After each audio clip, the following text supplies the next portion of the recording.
Hello guys, आज हम लोग एक नई मांगा स्टार्ट करने जा रहे हैं जिसका नाम है the breaker. So let's begin. तो चैप्टर 1 की शुरुआत होती है एक आदमी से जो बोलता है मार्शल आर्ट्स की दुनिया अब एक फेरी टेल से ज्यादा कुछ नहीं है। आज के जमाने में कोई भी मार्शल आर्ट्स को सीरियसली नहीं लेता। ये सुनकर गाड़ी चला रहा बंदा कहता है, ये नॉर्मल लोगों के लिए तो अच्छी बात है ना। अगर आम लोगों के बीच स्पेशल पावर्स वाले वॉरियर्स छुपे रहते तो इससे आम लोगों को काफी असुरक्षित महसूस होता। सर, शायद से आप अपनी सेक्शन चीफ की प्रमोशन से खुश नहीं है। ऑफ कोर्स मैं खुश नहीं हूँ। पिछला सेक्शन चीफ भी अपनी जॉब के दौरान ही मारा गया था। मैं सरकारी कर्मचारी इसलिए बना ताकि रिटायरमेंट के बाद मुझे अच्छी खासी पेंशन मिल सके, तो मुझे रिटायर्ड होने से पहले नहीं मरना। और वैसे भी ऐसा कौन सा हाई स्कूलर होगा जो अपने आप को एक खानदानी वॉरियर समझता हो। ये कहकर वो बंदा एक स्कूल के बच्चे की प्रोफाइल खोलता है। सर, क्या आप उस स्टूडेंट की बात तो नहीं कर रहे हैं जिससे हम मिलने जा रहे हैं? हाँ, मैं उसी की बात कर रहा हूँ। इस उम्र तक आते आते आधे से ज्यादा हाई स्कूलर के पास एक कॉमन सेंस आ जाता है। और वैसे भी वॉरियर कौन बनना पसंद करता है?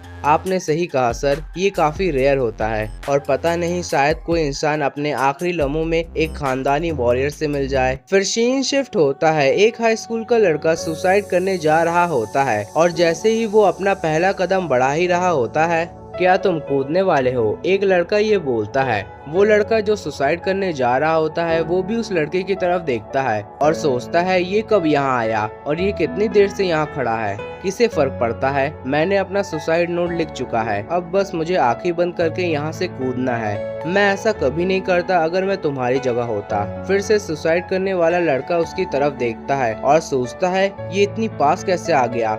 मुझे तो इसकी चलने तक की आवाज नहीं आई। फिर वो सुसाइड करने वाला लड़का उसके बैच को देखकर समझ जाता है कि ये सेकंड ईयर से है। लोग कहते हैं मरने से जस्ट पहले उनकी पूरी जिंदगी उनकी आंखों के सामने फ्लैश होती है। सारे अच्छे और बुरे लम्हे एक साथ मिलकर उस मरने वाले के सामने आते हैं। और तुम्हें पता है, जो लोग सुसाइड करते हैं वही सबसे ज्यादा अफसोस करते हैं अपनी जिंदगी को खत्म करने का। वो लड़का चिल्लाते हुए कहता है, तुम्हें कैसे पता चला? क्या तुमने कभी सुसाइड करा है? तुम्हें क्या लगता है मैं ये करना चाहता हूँ? मुझे भी जीने का मन करता है, लेकिन उस यूनो किम ने मेरी पूरी जिंदगी को जहन्नुम बना के रख दिया और मैं कुछ कर भी नहीं पा रहा हूँ। देखो, ये यूनो किम ने मुझे आज मारा है क्योंकि मैंने उसे अच्छे तरीके से कैफेटेरिया में खाना नहीं दिया। मुझे फर्क नहीं पड़ता था जब तक वो मुझसे अपना काम करवाता और मेरे पूरे पैसे ले लेता। लेकिन वो यहीं तक नहीं रुका। वो मुझे पूरी क्लास के सामने थप्पड़ मारता, मुझ पे थूकता, मेरी पैंट उतार देता। लेकिन तुम्हें पता है सबसे मजेदार हिस्सा क्या है? सबको पता था कि वो गलत है, लेकिन तब भी बाकी के लोगों ने भी मुझे कचड़े की तरह ट्रीट करा। और एक और मजेदार हिस्सा है, जब भी मैं अपने टीचर के पास मदद के लिए जाता तो तुम्हें पता है वो क्या कहते? परेशानी खड़ी करना बंद करो और बाकियों के साथ एडजस्ट करना सीखो। उसकी माँ की। मैं क्यों उनके साथ एडजस्ट हूँ? और आखिर में मरने वाला है कौन? मैं। अगर ये दुनिया इतनी ही बेरहम है तो मुझे इस दुनिया में नहीं रहना।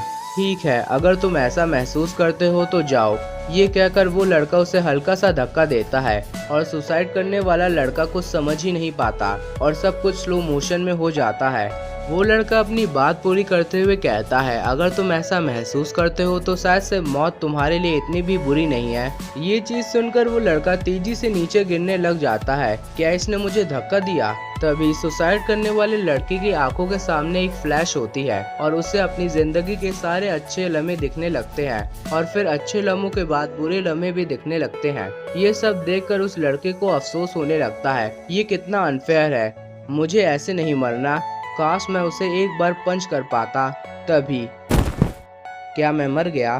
तभी वो अपनी आंखें खोलता है। एक सेकंड, मैं हूँ कहाँ? हमें दिखाया जाता है वो लड़का नर्स की ऑफिस में होता है। मैं यहाँ क्या कर रहा हूँ? अभी अभी क्या हुआ? क्या वो एक सपना था? अगर नहीं तो वो लड़का क्या एक भूत था? ये मेरे साथ हो क्या रहा है? तभी दरवाजे खुलने की आवाज आती है। तो तुम यहाँ पर हो हाजी, मुझे पता था कि तुम यहीं पर मिलोगे। यूनहो तुम? फिर सीन शिफ्ट होता है। यूनहो हाजी को स्कूल के कोने में ले जाकर उसकी खातिरदारी करने लगता है और उसके सामने एक नोटबुक फेंकता है। मैंने तुम्हारा सुसाइड नोट देखा, मानना पड़ेगा इसने तो मेरे दिल को छू लिया। मैं तो लगभग रो ही देता और तुमने तो मुझे इस नोट में साइको ही बना दिया। हाजी भी सोचता है वो सब सपना नहीं था, तो इसका मतलब ये। तभी उसे एक किक मिल जाती है। तुम चुप क्यों हो? शांति से बोलना शुरू कर दो। तुम तो क्लास बंक करके मरने जा रहे थे ना? तो फिर तुम नर्स ऑफिस में क्या कर रहे थे? हाजी सोचता है तो मैंने सच्ची में एक सुसाइड नोट लिखा और क्लास बंक करी। इसका मतलब जो चीजें मेरे साथ छत पर हुई वो सपना नहीं था। तुम लोगों को पता है चाहे वो सपना था या नहीं, लेकिन मेरे अंदर अभी भी वही स्ट्रांग फीलिंग है। इतने में फिर से यूनू उसके सर के बाल खींचते हुए कहता है, क्या तुम्हें अपने आप को मारने में परेशानी आ रही है? क्या तुम्हें मदद चाहिए? मुझे याद है कि मैं मरने से पहले कितना अफसोस कर रहा था और मुझे बस एक ही चीज करनी थी। इतने में फिर से हाजी को एक चाटा पड़ता है। अरे यार, मेरी बॉडी तो मेरी बात ही नहीं सुन रही। Come on body, move move करो हाजी। हमें दिखाया जाता है जब तक हाजी ये सब सोच रहा होता है, बैकग्राउंड में उसे मार पड़ रही होती है। हाजी अपनी मुट्ठी को कस के बंद करता है और एक पंच यूनो के फेस पर टारगेट करता है। अब मुझे कोई अफसोस नहीं है, लेकिन यूनो उस पंच को आसानी से डॉज कर देता है और अपने दोस्तों से कहता है, देखो ये सुकड़ा फाइट बैक कर रहा है। यूनो फिर एक लात मार के कहता है, ऐसा करने की कोशिश भी मत करो, तुम बहुत ही कमजोर हो। हाजी जोश जगा जोश। मैं अब बस खड़ा नहीं रहूंगा और तुम्हें एक पंच मार के ही दम लूंगा। ओह अच्छा, चलो अब मजा आएगा। अगर मैं मरूंगा तो इससे लड़ के मरूंगा। तभी एक आवाज आती है, मैंने जितना सोचा था तुम तो उससे भी बहादुर निकले। हमें दिखाया जाता है ये लाइन उस लड़के ने कही होती है जिसने धक्का दिया था। और तभी मांगा का नेम आता है, दी ब्रेकर, इटर्नल फोर्स। तुम तो वही भूत हो ना? ऐसा लगता है मुझे तुम्हारी चिंता ही नहीं करनी चाहिए थी। यूनहो के दोस्त बोलते हैं, ये सेकंड ईयर यहाँ क्या कर रहा है? Good question. ओए, क्या तुम देख नहीं सकते हम लोग थोड़ा बिजी है? अगर तुम्हें इसे ज्वाइन करना है तो मैं जिन्हू को बुला लाऊंगा। तुम्हें तो पता ही होगा जिन्हू सेकंड ईयर का बदमाश है। वो लड़का दीवार से उतरकर बोलता है, अरे रहने दो, अब जब मैं यहाँ पर आया हूँ तो थोड़ा हाजी की मदद कर देता हूँ। और फिर वो हाजी का फाइटिंग पोस्चर ठीक करने लगता है। हाँ, अब सब ठीक है, अब तुम उसे पंच मार पाओगे। ये सब देखकर यूनू लोग जोर जोर से हंसने लग जाते हैं। रिलैक्स हो जाओ, अब तुम उस संकी को आसानी से नॉकआउट कर सकते हो। ओ अच्छा, चलो देखते हैं सेकंड ईयर ने तुम्हारी कितनी मदद करी है। तभी कोई हाजी की कमर पर टच करता है, जिससे हाजी उछलकर यूनहो के पास आ जाता है। फिर से कोई उसकी पंचिंग हैंड की कोहनी पर टच करता है और तभी एक जोरदार पंच यूनहो के मुंह पर लैंड होता है और यूनहो दूर जाके गिरता है। ये देखकर तो हाजी भी हैरान हो जाता है। हे यूनहो, उठो। हाजी, तेरी तो तूने ये क्या कर डाला? मैंने कुछ नहीं करा, वो मैं नहीं था। तू तो गया बेटे। तभी कोई हाजी के दोनों शोल्डर पर टच करता है और एक एक पंच उन दोनों के मुंह पर लैंड होते हैं, जिससे उनका भी हाल यूनहो जैसा हो जाता है। अभी ये हुआ क्या? अरे यार, तुम तो काफी स्ट्रांग निकले, एक एक पंच में ही सबको लेटा डाला। चलो, तुम्हारे लिए तो अच्छा ही है, अब तुम्हें कोई भी परेशान नहीं करेगा। तुम हो कौन? तुमने ही तो मुझे धक्का दिया था और तुम ही थे ना जो मुझे नर्स के ऑफिस में ले गए थे। और तुम ही हो ना जिसने इनका ये हाल करा है। तुम क्या बोल रहे हो? तुमने ही इन सबको नॉकआउट करा है। तुमने मुझे क्या बेवकूफ समझ के रखा है? लेकिन अफसोस, इस बार हाजी को कोई टच नहीं करता और वो सेकंड ईयर उसका हाथ मरोड़ कर रख देता है। शांत हो जाओ, तुम्हें हो क्या गया है? तुम क्या हो, एक भूत या एलियन, या तुम्हारे पास कोई सुपर पावर है? तुम हो कौन? क्या फर्क पड़ता है? मैंने तुम्हारी मदद करी है, उतना काफी नहीं है क्या? क्या मदद करी है?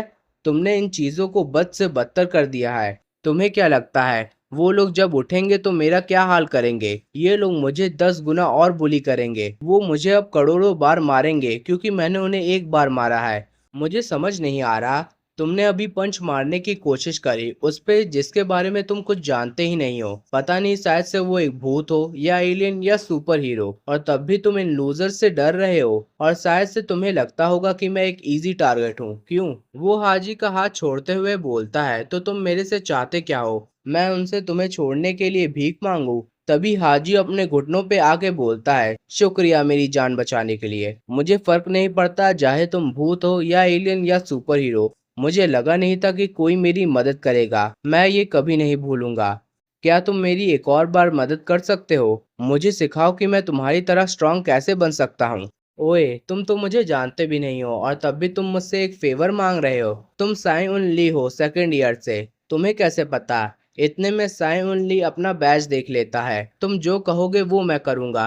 प्लीज मुझे बस स्ट्रांग बना दो। तभी कोई कहता है, ये काफी और जगह है मीटिंग करने के लिए। हमें दिखाया जाता है ये चीज़ उन दोनों ने कही होती है। चलो साई ओनली से मिलते हैं, जो मार्शल आर्ट्स की दुनिया का एक लेजेंड माना जाता है। साई ओनली बोलता है, जहाँ पे तुम हो एक समय पहले मैं भी वहीं था, इसी तरह स्ट्रांग बनने के लिए भीख मांग रहा था। और तुम्हें पता है इसके बदले मुझे क्या मिला? फ्रस्ट्रेशन, गुस्सा और एक एनिमी जिसे मुझे क्रश करना है। ये कहकर साई ओनली वहां से चला जाता है।